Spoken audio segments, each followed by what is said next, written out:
VT Bulletin sponsored by उत्तम Singh academy Rewa. नमस्कार, आज के बुलेटिन में आपका स्वागत है और आपके साथ में आशुतोष तिवारी हाजिर हैं। विंध्य की कुछ चुनिंदा खबरों के साथ पहली खबर की बात करते हैं।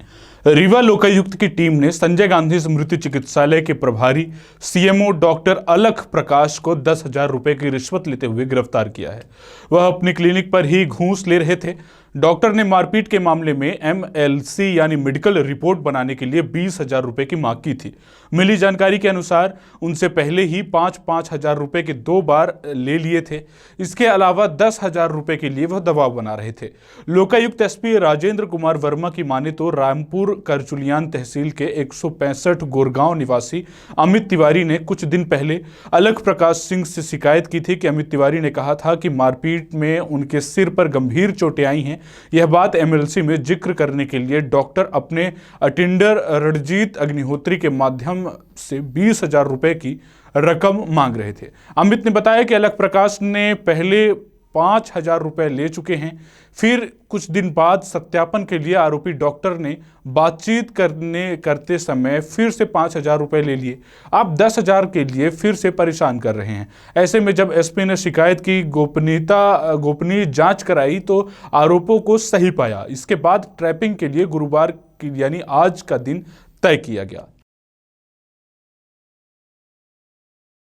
श्री अमित तिवारी शिकायत करता है। उन्होंने हमें शिकायत की थी कि उसका एक झगड़ा हो गया था मनगवा में, जिसका मेडिकल रिपोर्ट संजय गांधी में बनना थी, जो कि CMO श्री अलख प्रकाश डॉक्टर को बनाना थी। उस रिपोर्ट को बनाने के एवज में 50,000 रुपये की मांग वो कर रहे हैं, ऐसी शिकायत प्राप्त हुई, जिसका हमने सत्यापन किया गया। तो सत्यापन कार्रवाई के दौरान डॉक्टर साहब ने श्री अलख प्रकाश जी इन्होंने फाइनली 25,000 रुपये मांगे।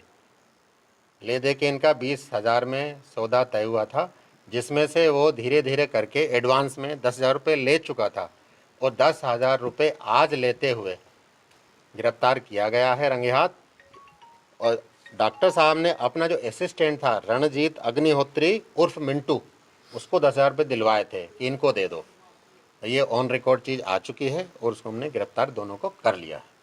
तो क्या सारी डीलिंग इनके क्लिनिक से हुई है, अस्पताल से?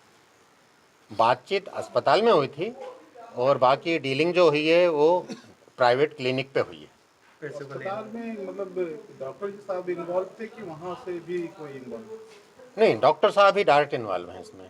कि हम फाइनल रिपोर्ट तभी बनाएंगे क्योंकि इन्होंने मेडिकल जो किया है 14 जुलाई को किया है और आज तक उसकी रिपोर्ट नहीं बनाई। और जब इन्होंने प्रथम के 27 तारीख को 5,000 रुपये लिया, उस दिन इनका एक्सरा किया गया इतने दिन बाद, और अभी तक रिपोर्ट नहीं बनाई। असिस्टेंट रणजीत अग्निहोत्री को भी आरोपी बनाया जाएगा? जी हाँ, उसको भी अभी हमने आरोपी, क्योंकि उसने लिया है और उसको नॉलेज में था कि इससे पैसा लगाई गई है? ये भ्रष्टाचार की जो धारा 7 होती है वो लगाई गई। आज युवा कांग्रेस पार्टी के पदाधिकारियों और कार्यकर्ताओं के द्वारा SP कार्यालय का घेराव करने का प्रयास किया गया, जिसमें पुलिस ने प्रदर्शनकारियों को गिरफ्तार कर लिया है। वहीं युवा कांग्रेस पार्टी ने विरोध जताया है और रीवा जिले में नशे का कारोबार धड़ल्ले से चल रहा है।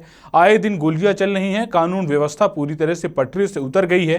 इसके विरोध में युवा कांग्रेस के द्वारा पुलिस अधीक्षक कार्यालय का घेराव कर ज्ञापन सौंपने की तैयारी की जा रही थी, लेकिन इससे पहले ही पुलिस प्रशासन ने उन सभी को गिरफ्तार कर लिया है।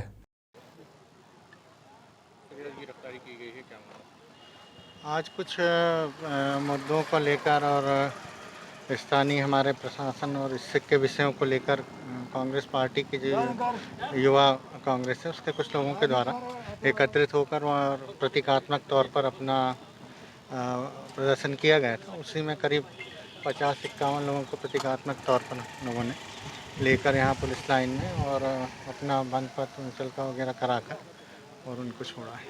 सबसे बढ़ते अपराध को लेकर क्या आपके कदम? जो भी जिस तरह का मतलब आप अपराध या उस तरह की स्थितियाँ आ रही हैं उनमें कार्रवाई की जा रही है और निरंतर जैसी जैसी स्थितियाँ रहेंगी उसमें कार्रवाई करेंगे। वैसी अपराध और ऐसी स्थिति कोई विशेष नहीं है, ना उनको पूछे जाने पे कोई उन्होंने ऐसी घटना विशेष बताई है जिस पर उनको खास आपत्ति हो। बाकी सामान्य तौर पर कानून व्यवस्था के लिए जो ज़रूरी है वो कदम उठाए जाना है। मध्य प्रदेश के अधिकारियों और कर्मचारियों ने अपनी 4 सूत्रीय मांगों को लेकर धरना दिया है। इसके बाद मांगों के संबंध में संभागायुक्त के समक्ष ज्ञापन भी सौंपा है। कर्मचारियों के संयुक्त मोर्चा की मांग है कि जुलाई 2020 से जुलाई 2021 के बीच वेतन वृद्धि की गई है, लेकिन एरियर का भुगतान नहीं किया गया है, जिसे अतिशीघ्र किया जाना चाहिए। पेंशनरों की 16% बकाया महंगाई भत्ता तत्काल दिया जाए और वर्ष 2005 से पहले कार्यरत कर्मचारियों पर पुरानी पेंशन व्यवस्था लागू की जाए। देश भर के तहसीलदार और नायब तहसीलदार अपनी मांगों को लेकर एक्टिव मोड पर आ चुके हैं। अपनी मांगों के संबंध में बीते दिनों प्रदेश सहित रीवा जिले में कलेक्टर इलैया राजा टी को ज्ञापन सौंपा गया था, जिसमें वे अगली रणनीति हेतु 29 तारीख को अवकाश संबंधी जानकारी भी दी गई थी, जिसके बाद आज पूरे प्रदेश के तहसीलदार और नायब तहसीलदारों ने 1 दिवसीय अवकाश पर जाने का फैसला किया है। अवकाश पर चले जाने के बाद कामकाज पूरी तरह से ठप हो चुका है। तहसील न्यायालय में जहां लोग भटक रहे हैं, वहीं अन्य कामों को लेकर भी लोग परेशान दिखाई दिए हैं। माना जा रहा है कि आज प्रदेश स्तरीय बैठक होने के बाद तहसीलदार और नायब तहसीलदार अपनी मांगों को पूरा करवाने के लिए बड़ा निर्णय ले सकते हैं। सभी तहसीलदार हड़ताल पे हैं सर, उसके लिए क्या व्यवस्था? जी देखिए, हड़ताल तो नहीं, 1 दिन के अवकाश की ज़रूर प्रतीकात्मक तौर पर सूचना विभिन्न तहसीलदार और कुछ कर्मचारियों की मिली है।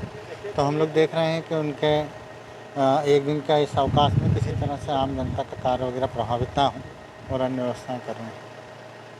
सर उसके कारण भार भी बहुत बड़ा होगा, उसके लिए क्या व्यवस्था की है? नहीं, बहुत सारे अन्य स्टाफ के लोग हैं और जो कुछ ऐसे काम हैं जो बहुत अर्जेंट के प्रकृति के हैं, तो उनको किया जा रहा है। तो पूरा प्रयास है कि कोई जनता को नुकसान इससे ना हो। व्यवसायिक प्रतिस्पर्धा को लेकर ट्रेवल्स कार्यालय में घुसे आधा दर्जन अपराधियों ने कर्मचारियों के साथ मारपीट की, यह खबर सामने आई है। आरोपी उन सब पर बस की सवारियां बैठाने का आरोप लगा रहे थे। ट्रेवल्स कार्यालय में काम कर रहे कर्मचारियों के साथ अभद्रता करने के बाद हाथापाई हुई, जिसका विरोध करने पर मारपीट भी की गई। घटना के बाद थाने में शिकायत दर्ज कराई गई। पुलिस ने आरोपी के खिलाफ मामला दर्ज कर लिया है। वहीं पुलिस का कहना है कि विवाद का कारण व्यावसायिक प्रतिस्पर्धा बताई जा रही है, जिसके बाद घटना में शामिल आरोपियों की तलाश भी की जा रही है। सिंगरौली जिले में किसानों को पीएम सम्मान निधि का लाभ नहीं मिल पा रहा है। अब इस मामले में कलेक्टर जल्द कार्यवाही की बात कर रहे हैं, जिसमें पंजीयन करवाने और अपने दस्तावेजों को सम्मिलित कर देने के बाद भी लगभग 10,000 ऐसे किसान हैं जिनको प्रधानमंत्री सम्मान निधि का लाभ नहीं मिल पा रहा है। बताया जा रहा है कि दस्तावेजों में गलतियां होने के कारण बैंक खातों में त्रुटि बन गई है। ऐसा नहीं है कि जिले के वरिष्ठ अधिकारियों को इसकी जानकारी नहीं है। ऐसे में आश्वासन देते हुए जिला कलेक्टर राजीव रंजन मीणा ने बताया है कि कुछ किसानों के पंजीयन और दस्तावेजों में तकनीकी दिक्कत है, जिसे जल्द दूर कर सम्मान निधि दिलाई जाएगी। ये जो प्रधानमंत्री किसान सम्मान निधि है, उसका पूरा डेटा जो है पोर्टल पर उपलब्ध है।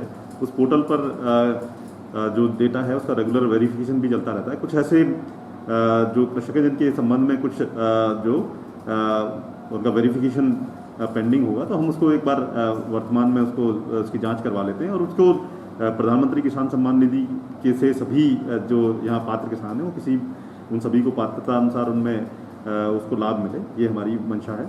और हम पूरी तरीके से सभी जो हमारे अधीनस्थ अधिकारी सभी को निर्देशित किया गया है कि वो जब भी कोई उनके पास में ऐसी शिकायत या आवेदन प्राप्त होता है, तत्काल कार्रवाई करते हुए उसको परीक्षण कर और उसको लाभ दिलाने की कार्रवाई करेंगे।